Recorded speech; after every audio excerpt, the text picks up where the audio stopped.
Hello and welcome to the 49ers First and 10 podcast.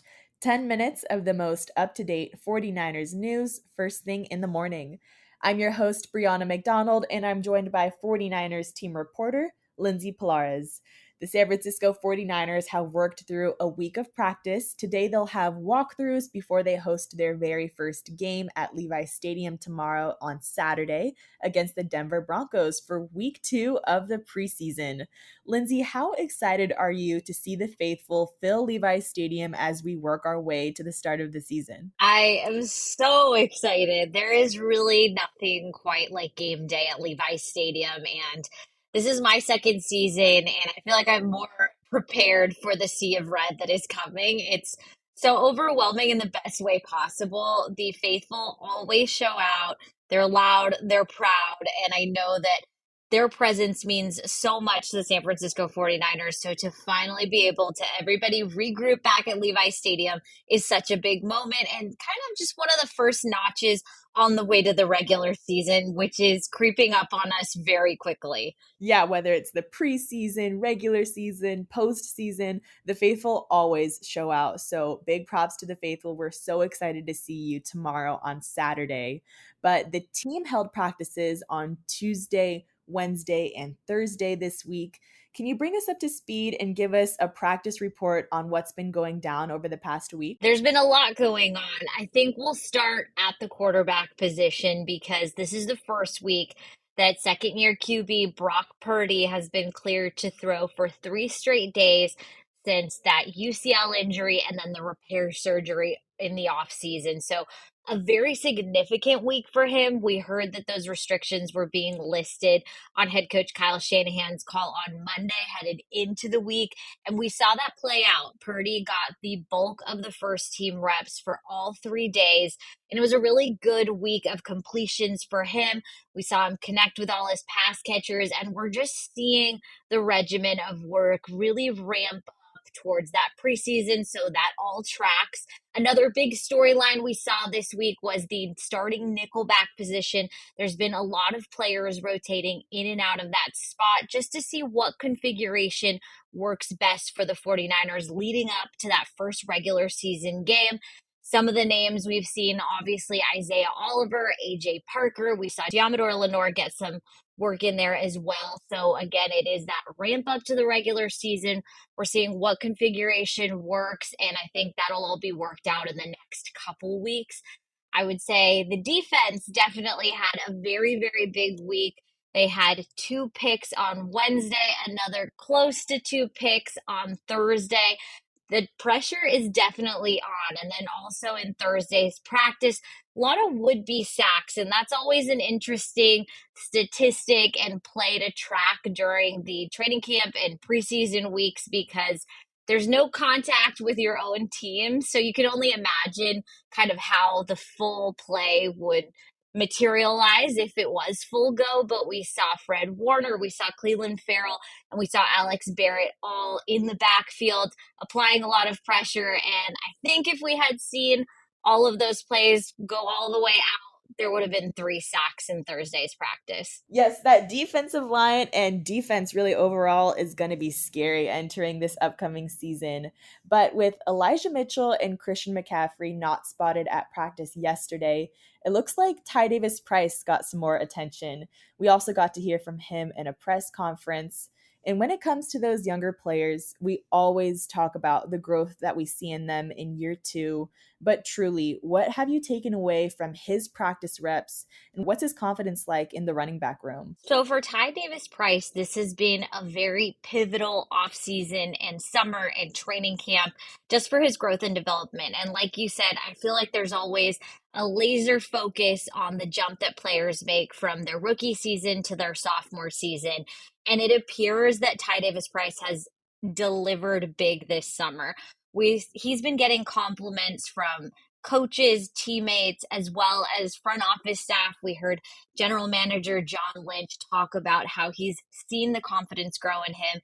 He is a more effective runner, and also that he's been spotted at the facility in the early morning hours. I believe it was a 5 a.m. call time that general manager John Lynch and Ty Davis-Price ran into each other.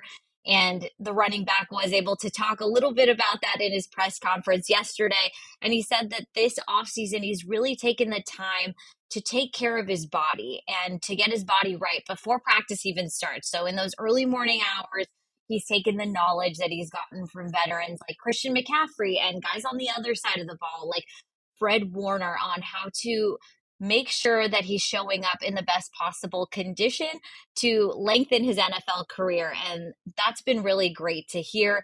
He's especially highlighted Christian McCaffrey as one of those veterans that has been very generous with their knowledge and able to hand down tips and tricks and also just mindsets of patience and waiting for the opportunity to come up in your career, because you never know when you're going to get the call to be the starting running back or to just take more significant reps. And he said that was the most important thing he took from Christian McCaffrey. He's feeling a lot more confident in the second year. And as we've seen, he's gotten a lot more practice reps in training camp. Some of that is due to injury, but he's really made the most of those opportunities. Yeah, Kyle Shanahan's offense is a lot to digest, especially for a rookie player. So to see them get more in tune with the playbook and really flourish in their second year is always a great sight to see for those younger players. And when it comes to the 49ers run game, there's a lot of intricacies, and the offensive line learns as well. The younger squad of offensive linemen had their first game reps against the Raiders. What was offensive line coach and run game coordinator Chris Forster's evaluation of their performance? And really, how important are these preseason games for those younger players? Yeah, Chris Forster mentioned that it was an up and down performance, and that's what we saw. But really, his biggest takeaway is the fact that a lot of these players who are taking their first ever NFL reps got to do that under bright lights, a very competitive atmosphere, because there really is no substitute for game reps, specifically at any position on the offensive line, because he was saying there is no speed like game speed, and just being able to be out there playing together, you can't replace these reps. Now, for the 49ers starting offensive line, he said it's kind of a not clear answer whether preseason reps are good or bad, because you see the benefits and you also see the downsides. It creates opportunity for injuries that nobody wants, but then being able to play together and get your fitness to that game readiness is super important. So he's said he's been a part of organizations that go either way on that. But for those young guys, it is so important to get these development reps, because again, nothing quite like it. This is the place to make mistakes and to learn the footwork and to have that fitness really shoot up and be able to gear up for a game where you could be playing up to 100 snaps if necessary. All right, well, what should the faithful expect in tomorrow's game? Who are some names to look out for against the Broncos? I think it's going to be a mixed bag. Head coach Kyle Shanahan said that he is not certain on who will be taking the field. The starters have not been ruled out, but they also have not been penciled in. So I would say keep an eye out on who suits up in general tomorrow. I think obviously that'll be something we get clarity around game time. But again, it's looking out for all those young players that we saw maybe take steps forward during that first preseason game. I would zero in on that nickelback position. We may see Isaiah Oliver. We may see AJ Parker. Then there's also Deshaun Jameson, who's also just been getting some time generally with the cornerbacks. I would say on the defense, that's where I would look at. I would look at the configurations of that offensive line. We're going to see a lot of new faces there. We heard some compliments to Ilma Manning. I imagine he will get more playing time. And then for the running backs, again, Ty Davis-Price, Jordan Mason, likely going to be seeing more playing time in this game as well. All right, well, faithful, be there at Levi Stadium or tune in. The matchup is set to kick off at 5:30 p.m. Pacific time on Saturday, August 19th, airing on KPIX5 and CW Bay Area. But that will do it for today. Be sure to look out for all of the 49ers preseason content on 49ers.com. Thank you so much, Lindsay, for joining me in this preseason update. Don't forget to follow First and 10 on Spotify and Apple Podcasts. Be sure to turn on the notifications so you're in the know when we post any breaking news updates. And thank you, Faithful, for tuning in.